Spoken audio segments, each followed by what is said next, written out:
I'm Carmen Alexander, Director of Sonlight Academy, and I want to thank you for allowing us to make a difference in the lives of the children of Haiti.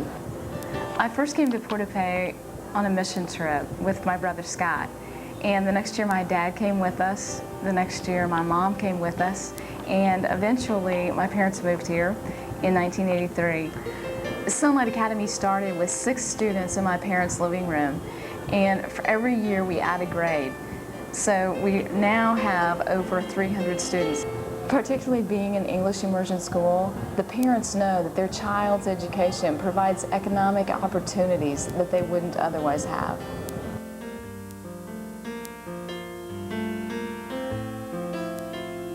I think Sonlight Academy means an education to the Haitian people for their children. They look forward to registration to put their children in Sonlight Academy, and they want quality education. They want their children to speak English. They want them to know about the Bible. They want them to have the love and attention that we try to give to the children at Sonlight Academy. I'm Dr. Greg Brown. I'm the principal of a public alternative school that serves expelled students in Indiana, and I'm also on the faculty of the Masters in Education program for Indiana Wesleyan University. And I came to Haiti to have the opportunity to work with the staff at Sonlight, with the students this week, but also to do some teacher observations for teacher evaluation, and finally on Friday to do a teacher in-service for the staff.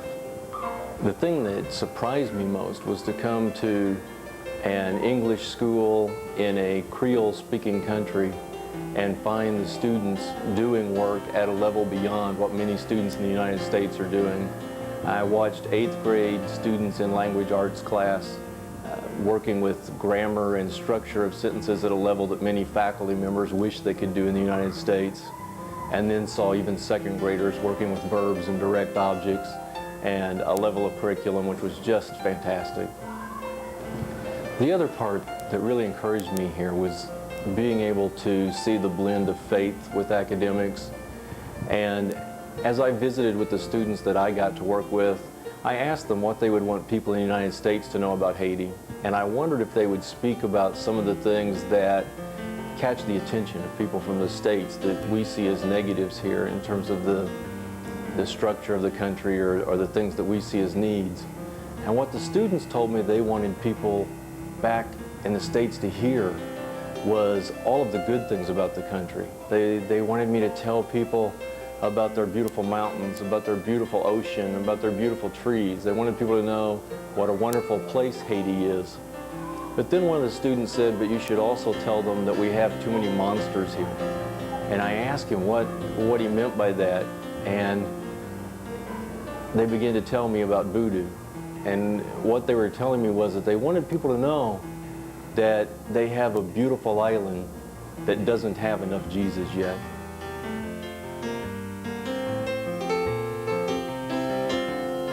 The long-term goal for Sonlight Academy is to train children to be able to teach their own people. We would like to see children be educated to come back and be teachers at Sonlight Academy. We would like to see Haiti evangelized by their own people. I think this is our long-term goal.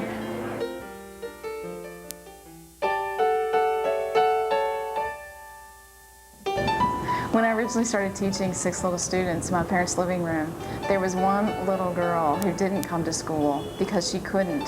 She lived with her grandmother, and her grandmother didn't want to send her to school. But little Ileana stood outside the window, and she answered questions from outside, and she sang from outside. And Ileana wanted to go to school so badly, I went and asked her grandmother if she could go. And Ileana's grandmother told me no. I asked why she couldn't come to school because I was really shocked. And she said that she wouldn't pay for her to go to school. And I asked her if I allowed Ileana to go at no cost to her and paid for her books and uniform, would she allow her to go? And she said yes. So Ileana started in our school. And Ileana was a poor little girl in our school. And as she came to Sonlight, she changed. And she had one teacher, Scott McAllister. one year. He was her kindergarten teacher, and Scott was very, very tall and very, very thin. And one time Scott said, "I'm grand goût." And Scott thought he was being funny, telling her that he was hungry. And Eliana didn't think that was funny, and she thought he was serious. And she gave him the 2 pennies that she brought to school that day so he could buy bread to eat. Eliana began to change, and she did change. Her life changed by being in Sonlight Academy. I love these students so much. I hope to see them in university or teaching alongside of us at Sonlight Academy.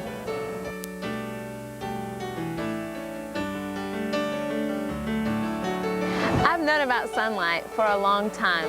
Since I was a very little girl at VBS, Roger and Norma Alexander would always come and give their testimonies about what they were doing, and I've always just had a special place in my heart for Sonlight. When I was in high school, Norma approached me and asked me if I would be interested in coming down to teach. And at that time, I had thought about going into teaching, and so I kind of put it in the back of my mind and told God that when I was finished with college, if I didn't have any definite plans, that I would definitely give it a year or two. So off to college I went. 4 years I finished, and now here I am. This is my 3rd year at Sonlight Academy. I came originally just for 2 years, but the Lord has opened my heart and opened my life to staying here until He moves me to another place. My ministry now is Band-Aids. My ministry now is wiping a tear away. My ministry now is saying bravo when my students remember something that has been a hard thing for them to learn. My ministry here is a ministry of love, and it's not a dramatic ministry that many people imagine it to be. It's a day in, day out. I'm going to wake up and I'm going to love these kids even when I don't want to, and I'm going to pray for more love, and I'm going to pray for the Holy Spirit to guide me and to train me to be a better teacher and a better minister to them.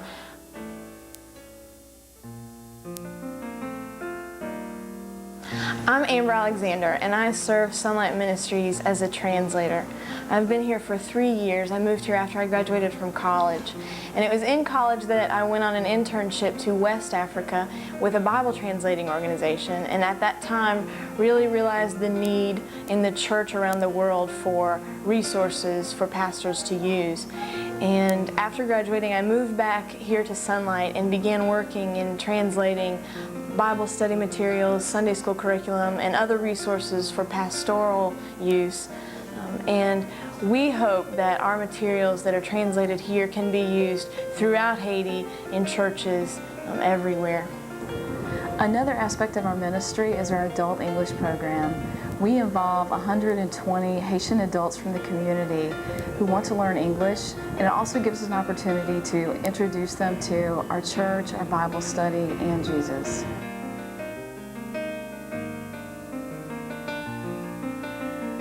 Sonlight's church started almost 10 years ago with one English service. Since then, we have added Creole services, and now the church is an entirely Creole church, and it has continued to grow. Well over 300 people now attend every week, and the church is probably the strongest that it's ever been, thanks to the hard work of the church staff who have been trained and led here and are continuing to train and lead others.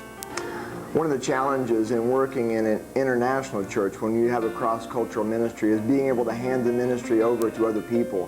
And we have worked very hard as missionaries to hand the ministry on to Haitian leaders, and they in turn now are handing it over to other lay leaders in our church. There are many people in Sonlight Church who are teaching Sunday school classes and leading junior worship classes and are in charge of worship areas that many times we had done before, but right now it's being led by them, and we see that as a success in what we're doing here in ministry, that the ministry is being passed from us to them so that they effectively lead in this ministry at Sonlight.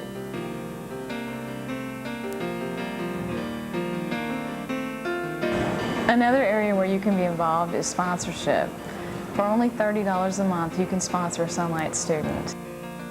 2 years ago, Tanya and I came down here with a pretty good-sized group, and we saw the kids. We saw the kids that were in need, and we talked to Roger and Norma and discussed it amongst ourselves and decided we thought it would be a real good idea if we couldn't start sponsoring a boy.